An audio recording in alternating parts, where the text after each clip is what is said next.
Avec une aventure comme celle des Jeux olympiques de Tokyo 2020, n'est-il pas difficile de garder la stabilité d'un projet général avec les compétitions que nous connaissons, championnats continentaux et mondiaux? Est-ce que les Jeux ne viennent pas tout bousculer? C'est très difficile pour nous de faire comprendre aux sportifs. Vous avez les Jeux Olympiques. C'est très important, il faut se qualifier, il faut essayer de performer. Mais culturellement, ce qui est important, c'est d'être champion du monde, c'est d'être champion d'Europe, c'est de laisser une trace dans l'histoire de votre discipline. J'essaye d'être mesuré. Le karaté, ce n'est pas que les Jeux. Ce n'est pas que les Jeux. Qu'espérez-vous vivre à Tokyo en 2020 avec le groupe France?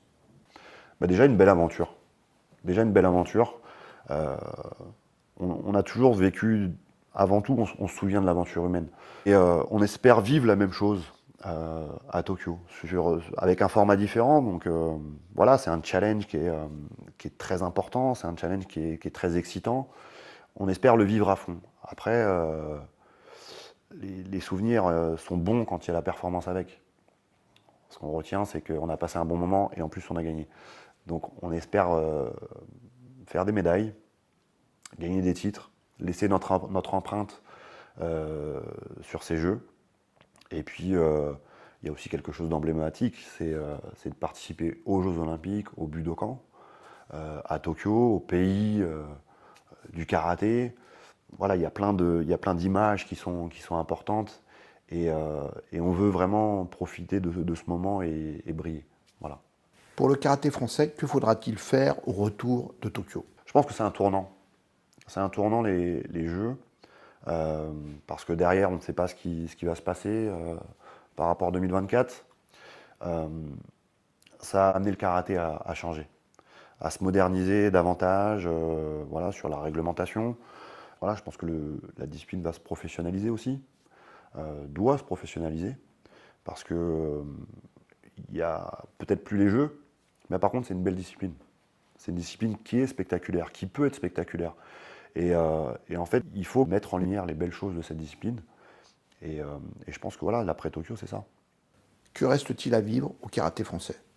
Il reste énormément de choses à vivre.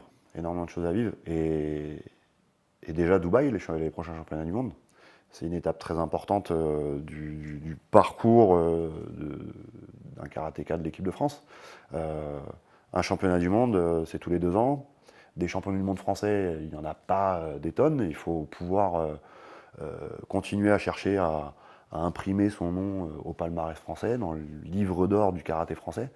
Et là, je m'adresse aux membres de l'équipe de France, aux futurs membres de l'équipe de France et aux générations de plus jeunes, des plus jeunes.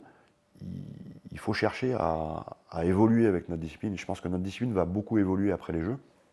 Les Jeux, c'est une étape importante, certes, mais à l'image des X Games, pour les sports extrêmes, il y a beaucoup d'événements qui se construisent autour des Jeux, d'événements importants, médiatiques, professionnels, et le karaté a cette place à prendre aussi.